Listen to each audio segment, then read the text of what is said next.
guys, today I will be sharing how to make Ube Braided Loaf Bread. For the first dough, we need 1 cup of bread flour. If you don't have bread flour, you can use plain flour. 1 tablespoon of granulated sugar, 2/3 cup of warm water, 1 packet of yeast, which is 7 to 8 grams. So to begin, we're going to combine the warm water and the sugar, give it a mix, and then add the yeast. We're gonna mix this, and then we will leave this for about 5 minutes or until when the mixture starts bubbling up. So after 5 minutes, we're ready to combine the yeast mixture to the bread flour. Just mix this thoroughly, and once it's well combined, we're gonna cover this with cling wrap and place it in a warm spot to rise or until it doubles in size. Meanwhile, let's make the ube filling. I'm using powdered purple yam or ube, but you can use the jam type or the fresh ube. This is 115 grams. Optional ingredients is the purple food coloring. If you don't want to put it, it's fine. Ube flavoring, I'm gonna be using 1.5 teaspoon. 1 cup plus 2 tablespoons of granulated sugar, 1 can or 375 ml of evaporated milk, 400 ml of coconut milk or coconut cream. I'm using coconut cream. So in a pan, we're gonna combine the powdered ube. We're going to rehydrate this. To this, we're adding the coconut milk or coconut cream, and then add the evaporated milk as well, and then the sugar. We're going to give this a quick mix, and then we're going to move to the stove or induction cooker. We're gonna cook this using medium to low heat. I'm switching to a spatula to mix this better. At this point, my heat is already turned on to medium heat, and now I'm adding 1.5 teaspoon of the ube flavoring.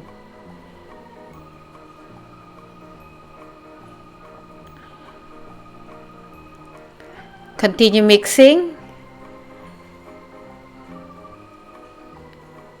At this point, I'm going to add as well the gel food coloring. Again, this is optional. And then we're going to continue cooking this, mixing non-stop. We don't want the ube to burn at the bottom of the pan. After 15 to 30 minutes, the ube is done. You know that it's ready when the ube starts coating the bottom of the pan. So we're just gonna leave this to cool down while we move on to the next step. So we're back to the dough again. So this is 2/3 cup of warm milk, 1 egg, half a teaspoon of salt, 3 cups plus 2 tablespoons of bread flour. You can use plain flour again. 60 grams of melted butter, half a cup of sugar, and the dough that we let rise before. I'm using my stand mixer, but you can use your hands to knead the dough. So in the bowl, I'm adding the warm milk, the melted unsalted butter, 1 egg, and the dough, or the first dough that we did before. Add the sugar as well, and I'm going to start kneading using low to medium speed.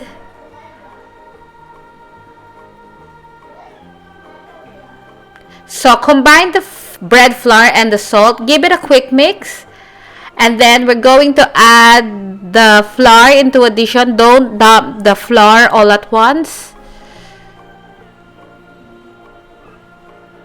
because we want to check the consistency.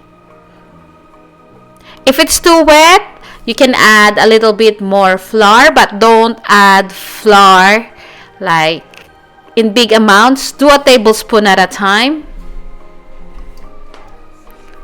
So I'm going to add my second addition of the flour, and at this stage I will check the consistency. See if it needs more flour.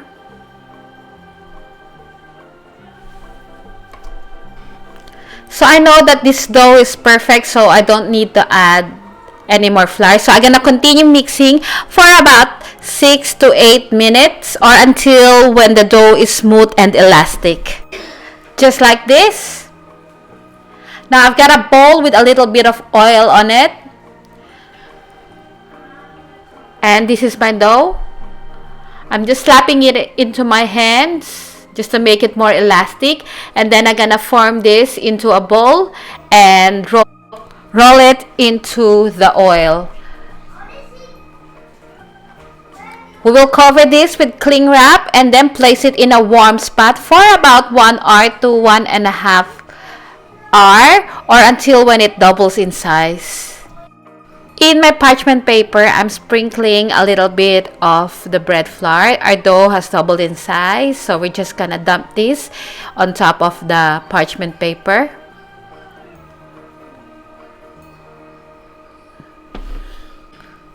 Now we're just gonna flatten the dough using a rolling pin about 1 millimeter thickness.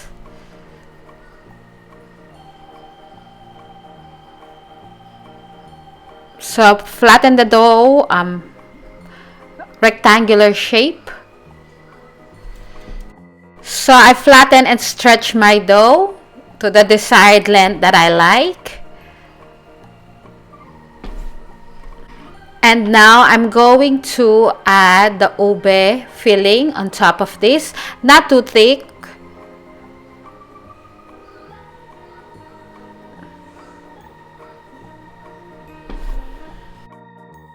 As we spread the ube filling all over the dough, we're going to move on to the next step. You can cut the dough in half straight away, but I'd like to do this. So I roll the dough just like a Swiss roll, and then when I reach the middle, I cut the dough into two.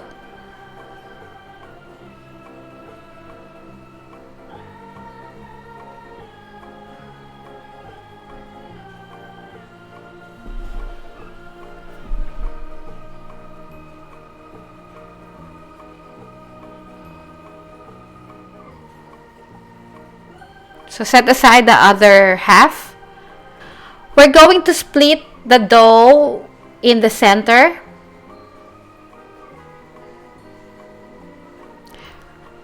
I guess this is the same process with my Mongo braided loaf. So make sure that the filling side is upwards. And then we're just gonna crisscross this.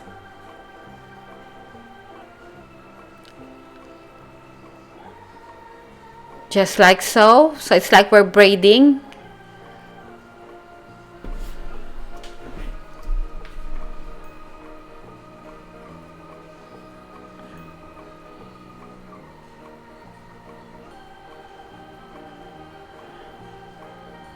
Alright, now I just kind of form this into a circle.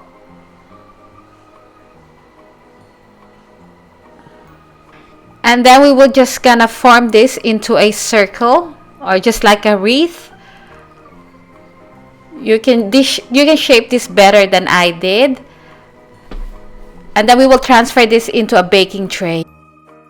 Then to make the ube loaf, it's the same process, but instead of forming it into a wreath, we're going to cut the dough in half. And then we're going to transfer this into a loaf pan that is greased properly. And then all the dough will have to rest in a warm spot again for about 45 minutes or until they double in size. So after 45 minutes, the dough have risen again. So I've got 1 egg that I lightly beat.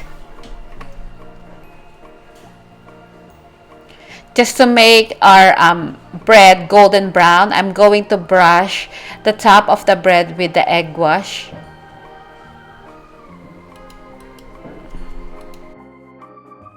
And we will bake the bread for about 20 to 25 minutes. For the wreath, this bakes for about 20 to 25 minutes. And with the loaf, it baked about 22 minutes.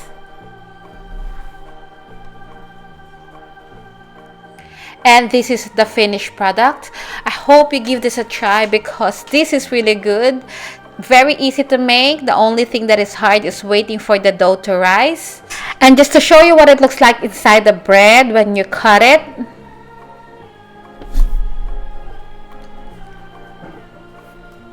As you can see, the ube is still very moist and the bread is very light and airy. It's soft. It stays soft for a number of days.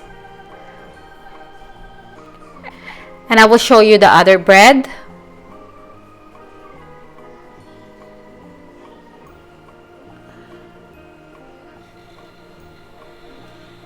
This is so good, I can guarantee you.